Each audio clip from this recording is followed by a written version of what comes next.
People are a funny bunch. There are those people that can make an ordinary game really fun and exciting because you just enjoy being there with them. And then there are those people that seem to aggravate you for no particular reason, whether they're taking too long in their turns, or they're too chatty, or they're just playing overly aggressively. Sometimes it just feels like they're playing a different game to you. And maybe they are.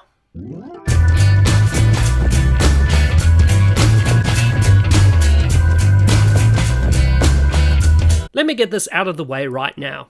I prefer cooperative games, where everyone works to a common goal. Games like Elder Sign, Pandemic, or Legendary are my favourites, whereas games like Spectre Ops, Small World, or even Ticket to Ride, fantastic though they may be mechanically, fill me with an amount of dread because they necessitate conflict, and that's not what I'm there for. But that's the kind of player I am, whereas I know some of my friends thrive on the thrill of outplaying someone with superior strategy. Now, fortunately, there's a lot of middle ground and overlap in gaming, and usually there's something I can find to enjoy in any game while my friends decide the most efficient way to bust my head. It's just a case of knowing what appeals to them as players. But what kind of players are there? There are a few models out there that try to outline gamer archetypes, but I like Richard Bartle's taxonomy of players, which he wrote about in his article Hearts, Clubs, Diamonds, Spades, Players Who Suit MUDs in 1996. Now, it's not definitive, nor the most recent, but I like the breakdown because I recognise the archetypes in the people I've played games with.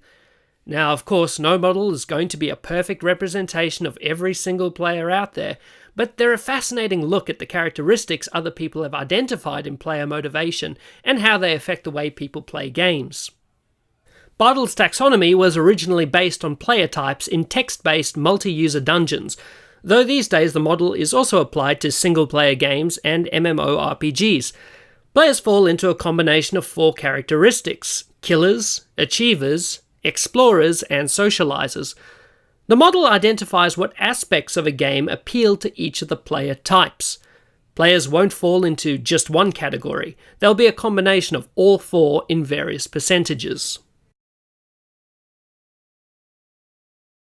Also appropriately known as clubs, killers are in it for the player versus player competition, the destruction, the carnage, and seeing their enemies driven before them. Despite their name, killers aren't necessarily troublemakers.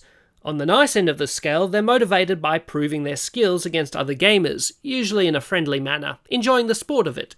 But this is also where you'll find your griefers, gankers, and bullies who like to stalk weaker players and develop an infamous reputation. First-person shooters are an obvious choice for killers, as well as PvP servers in MMORPGs. On the tabletop, collectible card games and war games will generate the competitive aspect that appeals to this sort of player, as will classic competitive games like chess. The diamonds. These guys are all about gains and value. They thrive on the prestige of having the highest score or level, the 100% completionist with all the shiniest bits. These are the players who love leaderboards. Unlike killers, it's not about PvP skill interaction. An achiever will happily grind against AI enemies to get their XP or resources. It's about having the highest numbers. In tabletop RPG terms, this would be your min-maxer. Once again, it's not a necessarily bad thing. I consider myself to be heavily in this category because I like watching things I put time and effort into grow and evolve to be the best it can be.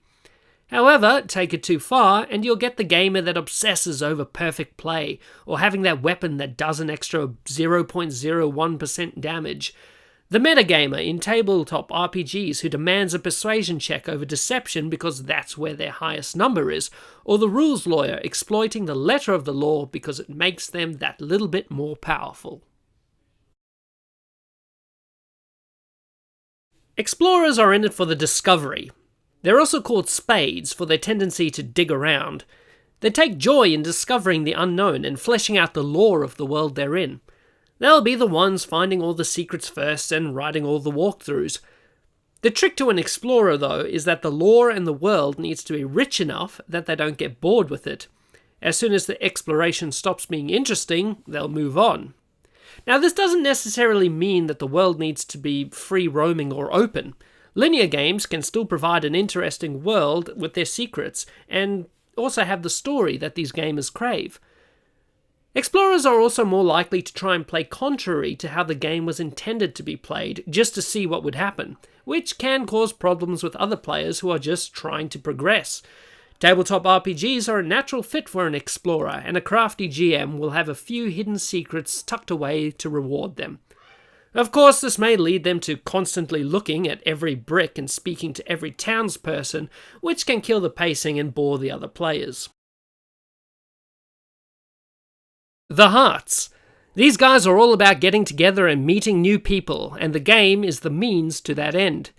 These are also the guys who appreciate relationship development in single-player games and tend to be better role players in narrative-based games.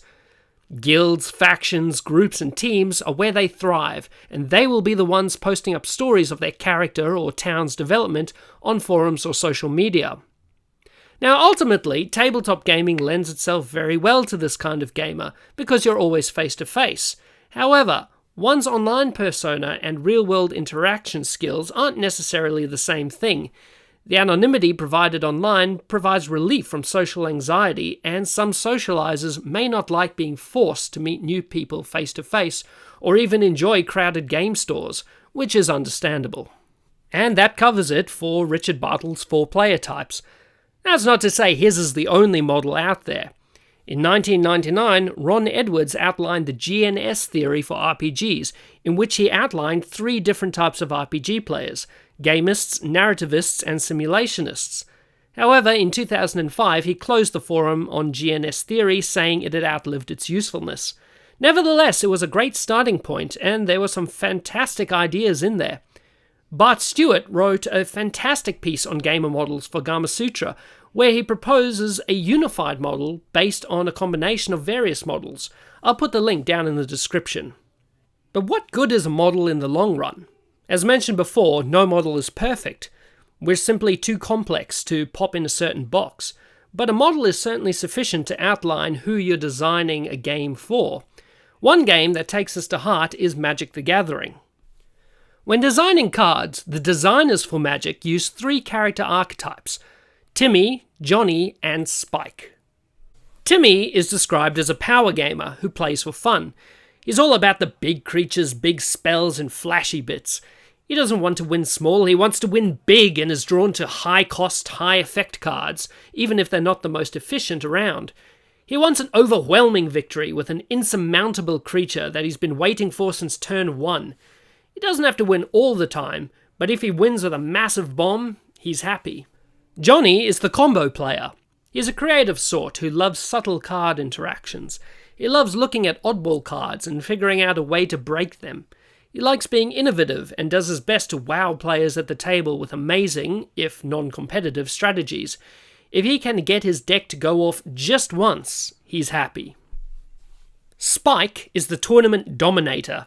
It's all about the efficiency and wins. He'll go in-depth into winning strategies, net deck, acquire key cards, and borrow other players' deck.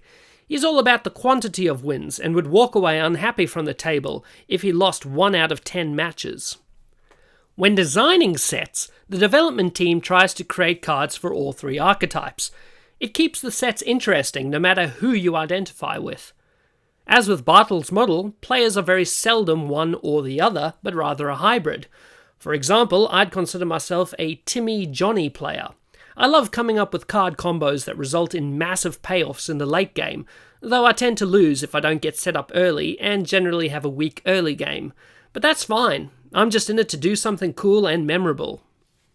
Now, we've looked at all these different types of players, but who do I enjoy playing with, and how do they affect my game choice? It's probably easier to identify who I don't enjoy playing with. I know I'm not a heavily competitive player, so I find playing with killers stressful. That's why I usually avoid deliberate one-on-one games or competition games. That's not to say killers are bad. I've played in competitions and my opponents have been fantastic people, willing to give me tips and show me how to improve. Rather, I don't enjoy playing with anyone that's overly competitive, where winning is all there is and who throw a tantrum and abuse others around them when they lose or win. But this actually has less to do with the type of player someone is and more with how they deal with victory or defeat, a far more personal issue. Come to think of it, I don't enjoy playing with anyone on the extremes of any scale. I like players that come in for fun, and no matter how they get it, they're respectful of what other players like in a game and try to encourage a relaxed, fun atmosphere. Now, before I go, a question for Dave. Now, I know you're a father, a teacher, and you run your own board game club at school. What I want to know is what skills and values do you believe children can develop and acquire from tabletop gaming? Alright, that's all from me. I hope you enjoyed it. Thanks for watching, and until next time, good gaming to all. See ya!